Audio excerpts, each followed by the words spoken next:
If your Navien tankless water heater is making a humming noise, it usually means something isn't operating smoothly.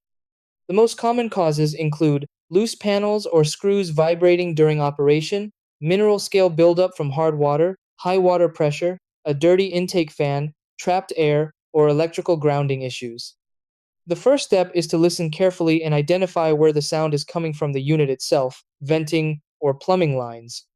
Check for loose screws or fittings and tighten them gently. Look for white chalky buildup on pipes or inside service valves, which signals scale and may require a vinegar descaling flush. Make sure your home's water pressure stays below 80 pounds per square inches, and inspect electrical connections to confirm they're secure and properly grounded.